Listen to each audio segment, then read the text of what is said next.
Hello,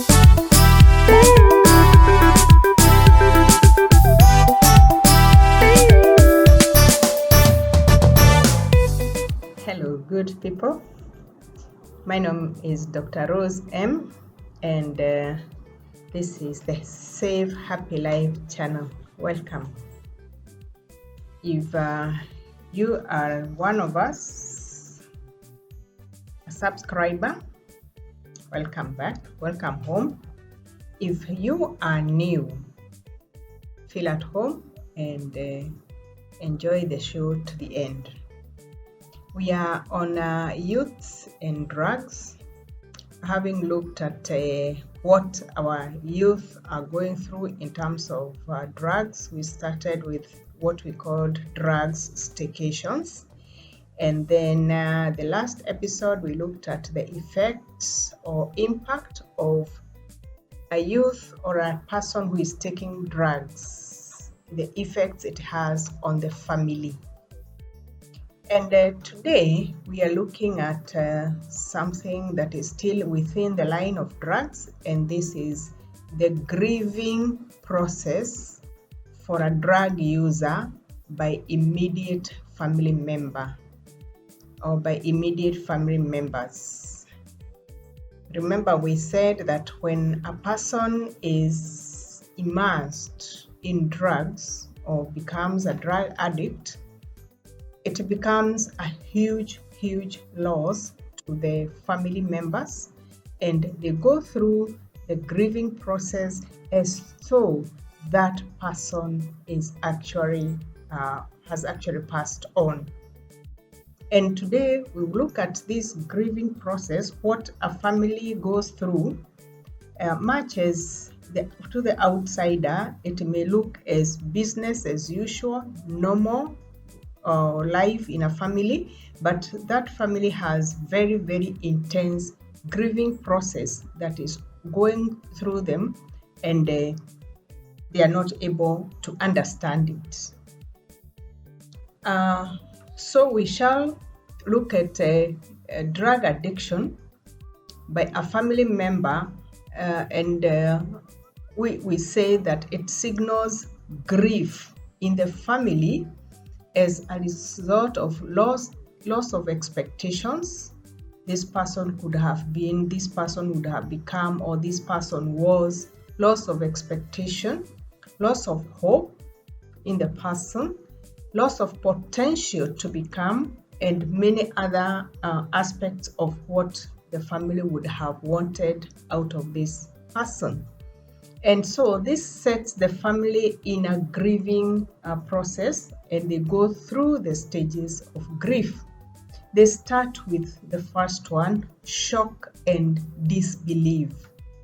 The onset of signs of substance use can be very shocking. It's a shocking reality to parents if it is a child, or to a spouse if it is a partner in marriage.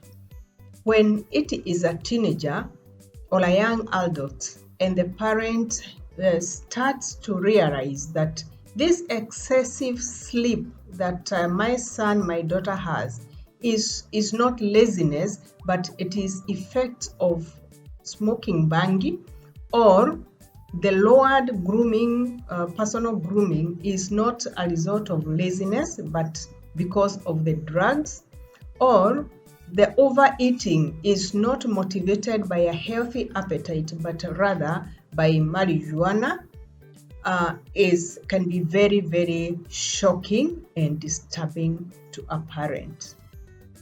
You can imagine the shock and disbelief if a parent stumbles upon some white substance which the parent cannot understand or the parent does not know, only to be verified by somebody or other that it is actually a drug of addiction.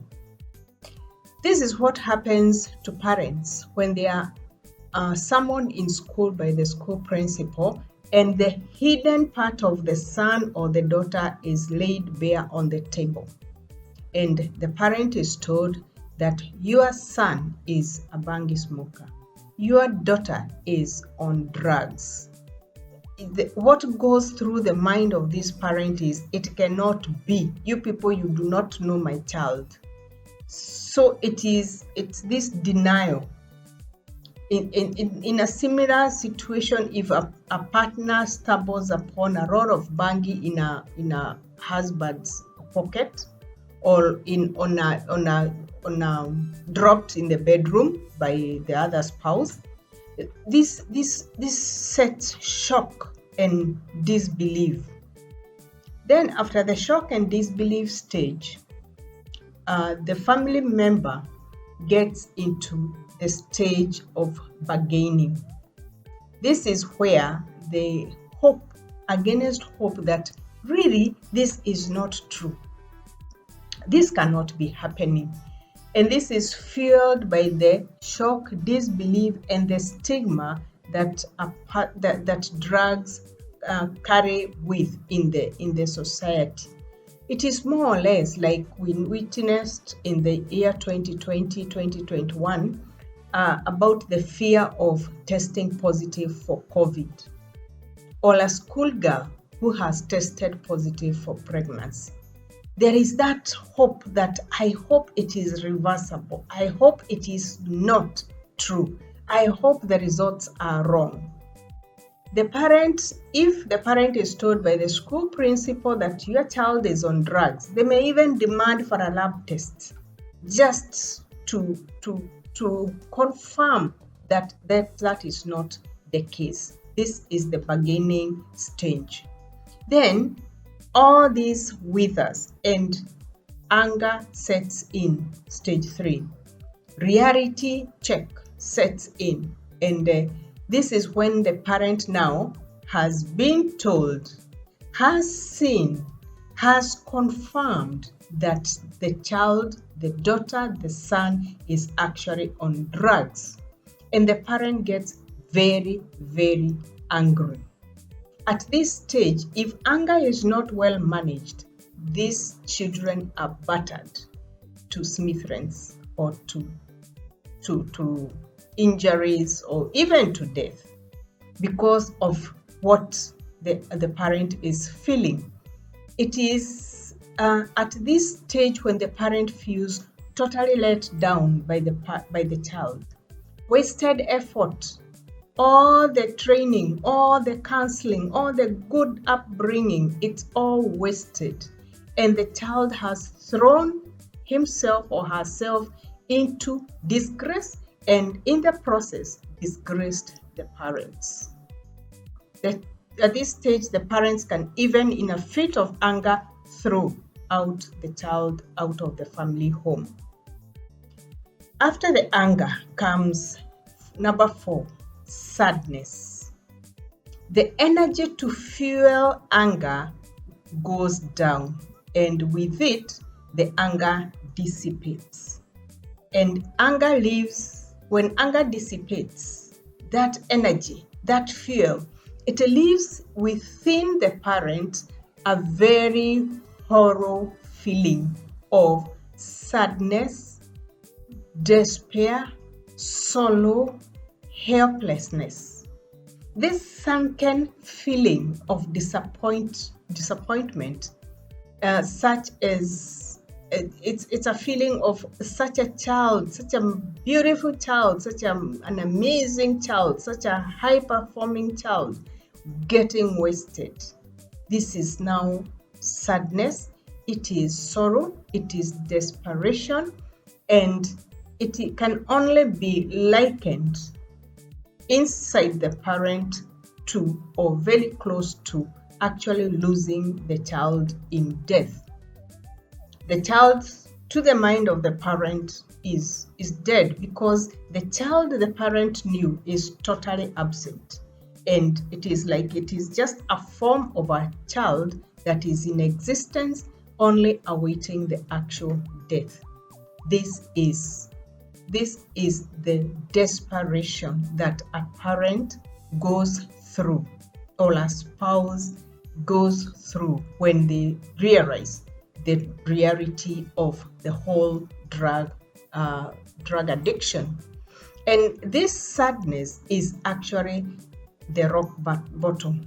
And it is at this level when the sadness, the sorrow has set in, that the person now gets to the last level of acceptance, because this person has hit the rock bottom and they cannot go lower. If it is a parent, you have hit the rock bottom and there is no lower level to go to. You can only now rise, and very gradually, painfully so, the person or the parent becomes aware that the child actually has a substance abuse problem.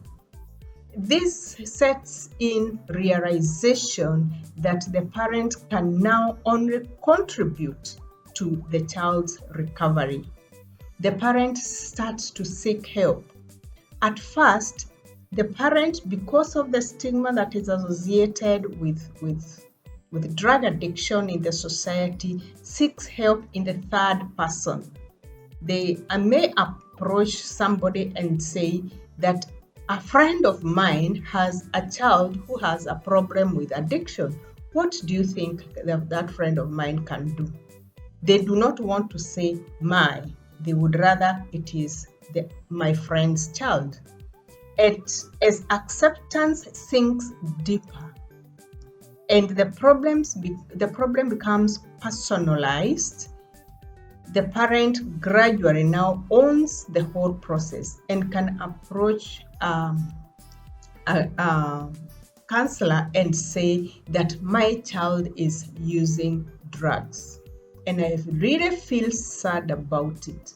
I really are sad that my child is using drugs. So how can you help me? What should I do? This is what there is. This is how I am feeling. And this is now when they start seeking the correct therapy to enable them to cope with this person, with this child in the family that is using drugs. Remember that if a person is using drugs, yourself as a family member cannot make them stop.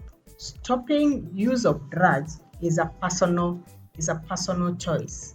You can only guide or direct them into changing their habit or coming to realization that they can stop and they should stop and they should seek help if they are using drugs of addiction. And in the next video, we shall look at the challenges of grieving the loss associated with substance abuse by a family member in the family, as well as a list of coping skills that this parent or this caregiver, this brother, this sister, this spouse, the coping skills they can use to get along with the drug addict or drug user or substance user in their family. You notice that I'm not focusing on the drug user, but rather on the people who are living with this drug user, because they are equally affected. Thank you very much. We keep learning, we keep watching, we keep getting informed as we share. Thumbs up and subscribe. Bye-bye.